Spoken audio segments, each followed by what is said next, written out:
Paano natin patatatagin ang ating pananampalataya sa Diyos sa gitna ng mga nararanasan nating problema? At paano nga ba natin mapagtatagumpayan ang mga iba't ibang pagsubok sa ating buhay? Ang hinihingi ng Diyos sa bawat isa sa atin bilang mga Kristiyano ay ang magtaglay ng tunay na pananampalataya. Napakaraming halimbawa ang makikita sa Biblia ng mga taong nagawang makita ang kamanghamanghang mga gawa ng Diyos sa gitna ng pagsubok na kanilang naranasan. Ang sabi ng Diyos sa James chapter 1, 2-4, Mga kapatid, magalak kayo sa tuwing dumaranas kayo ng mga pagsubok, sapagkat alam ninyong nagdudulot ito ng katatagan sa inyong pananampalataya. Kaya tiisin ninyo ang mga pagsubok upang maging ganap at walang anumang pagkukulang ang buhay nyo. Habang namumuhay tayo kasama niya, ang pananampalataya natin sa Diyos ay tiyak na daraan sa mga pagsubok. Bagamat ang katotohanan na ito ay hindi laging masaya, nagsasaya tayo dahil nagdudulot ito ng katatagan sa ating pananampalataya. Kaya tinitiis natin ang mga pagsubok upang maging ganap at walang anumang pagkukulang ang buhay natin. Tignan natin ang buhay ni Abraham.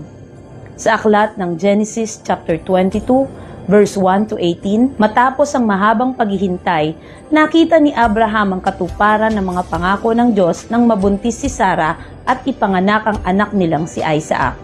Subalit matapos ang mga bagay na ito, sinubok ng Diyos si Abraham. Tinawag niya si Abraham, "Dalhin mo ang kaisa-isa at pinakamamahal mong anak na si Isaac at pumunta kayo sa lupain ng Moriah. At ialay mo siya sa akin bilang handog na sinusunog." Kinabukasan, maagang nagsibak si Abraham ng mga kahoy na gagamitin sa paghahandog at isinakay niya ito sa asno. Lumakad siya kasama si Isaac, papunta sa lugar na sinasabi sa kanya ng Diyos. Nakita natin na hindi nagdalawang isip si Abraham. Maaga siyang gumising upang sumunod sa sinabi ng Diyos. Maaari namang hindi sumunod si Abraham at tumakas na lamang kasama ang pinakamamahal niyang anak na si Isaac. Subalit, pinili niyang sumunod kahit na mahirap ang ipinagagawa sa kanya ng Diyos. Kaya sinabi ni Abraham sa dalawa niyang alipin, "Dito muna kayo at bantayan ninyo ang asno, dahil aakyat kami roon para sumamba sa Diyos." Nagtanong si Isaac, "May dala po tayong sulo at panggatong, pero nasaan po ang tupa na ihahandog?" Sumagot si Abraham, "Anak, ang Diyos mismo ang magbibigay sa atin ng tupang ihahandog." Tinawag siya ng anghel ng Panginoon mula sa langit. "Abraham, Abraham!" Sumagot si Abraham, "Narito po ako." Sinabi ng anghel, "Huwag mong patayin ang anak mo. Ngayon, napatunayan ko na may takot ka sa Diyos, dahil hindi mo ipinagkait ang kaisa-isa mong anak." Sa tuwing binibigyan tayo ng Diyos ng utos o pagsubok, maaari nating piliing sumunod o hindi. May pagkakataon ba na sinubukan ng Diyos ang pananampalataya mo? Sumunod ka ba sa Kanya o hindi? Paano ito ginamit ng Diyos para palakasin ang pananampalataya mo?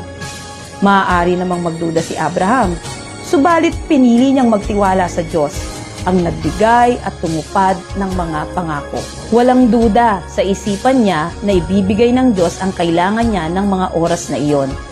Nagtiwala si Abraham sa kabutihan at katapatan ng Panginoon na kaya niyang magpadala ng yahandog nila.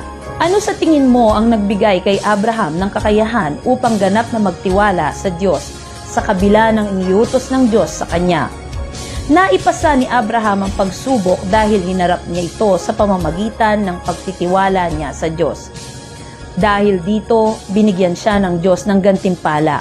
Ang sabi niya, "Pagpapalain kita ng lubos dahil hindi mo ipinagkait sa akin ang kaisa-isa mong anak." Dahil sa kanyang pananampalataya at pagsunod, pinagpala siya ng Panginoon. Ginawa siya ng Diyos na maging ninuno ng mga maraming bansa.